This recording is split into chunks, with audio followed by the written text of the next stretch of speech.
Well, I thought it might be appropriate to start off with a quote from one of the quintessentially Californian authors, John Steinbeck. And it never failed that during the dry years, the people forgot about the rich years, and during the wet years, they lost all memory of the dry years. It was always that way. California's climate is intrinsically one of extremes, with wide swings between drought and flood. And yet, as Steinbeck reminds us, sometimes when it comes to events that occur infrequently or rarely in the climate system, we tend to have a pretty short memory for that sort of thing.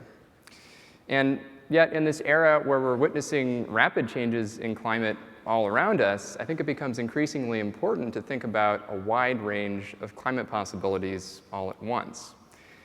And California's current situation, I think, presents an excellent example of this.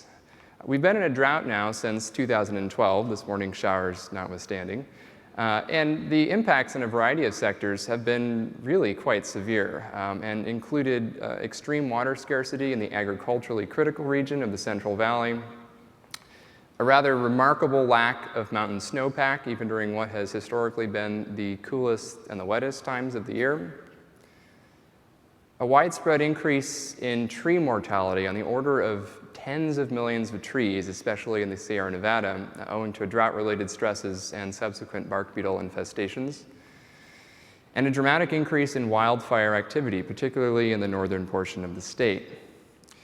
California's drought is so severe, in fact, that it has literally moved mountains. The Sierra Nevada mountain range has risen by at least several inches over the course of this drought, as water that was previously stored in the region's lakes, rivers, streams, and underground aquifers has either evaporated or run off into the ocean.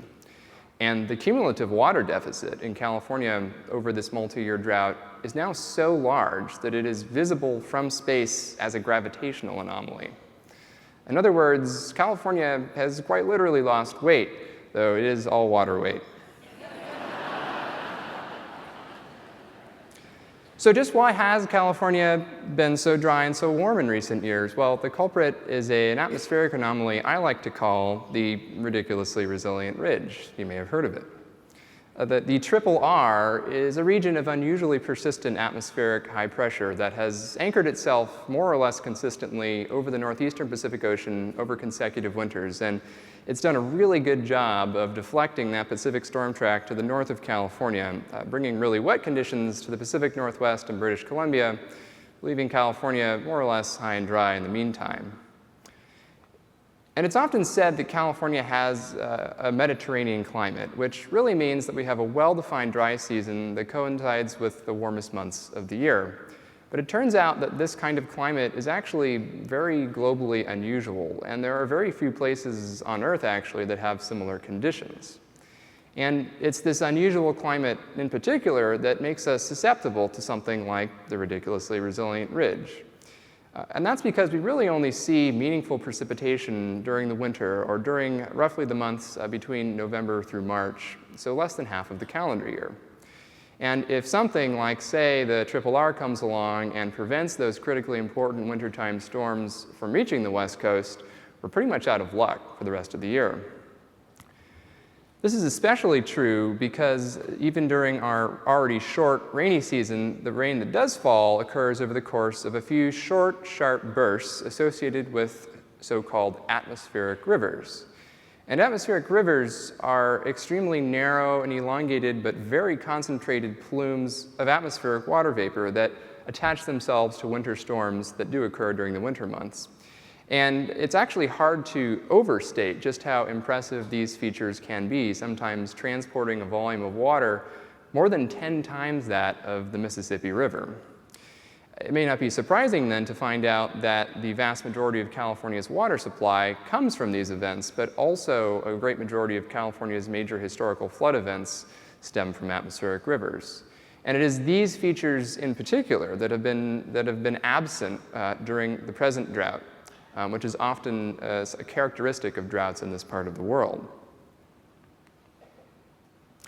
So an important question then becomes, are patterns like the ridiculously resilient ridge occurring more frequently? And our recent research suggests that the answer is yes, that we are seeing patterns very similar to the ones that we've seen during recent drought winters more frequently in recent decades.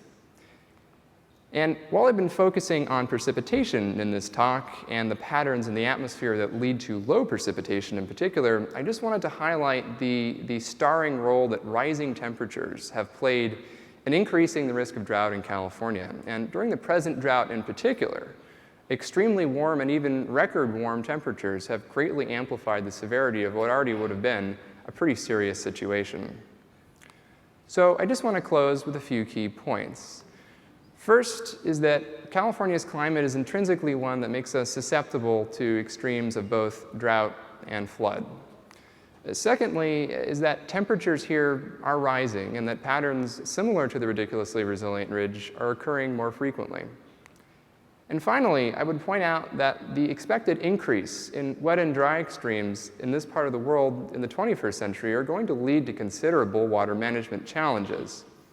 But at some point, there will inevitably be a swing back towards wet conditions in this part of the world, and when that does happen, I would urge us all not to lose our collective memory of the dry years. And if you are interested in California weather, climate, or the changing climate of California, I'd urge you to visit my California weather blog at weatherwest.com. Thank you very much.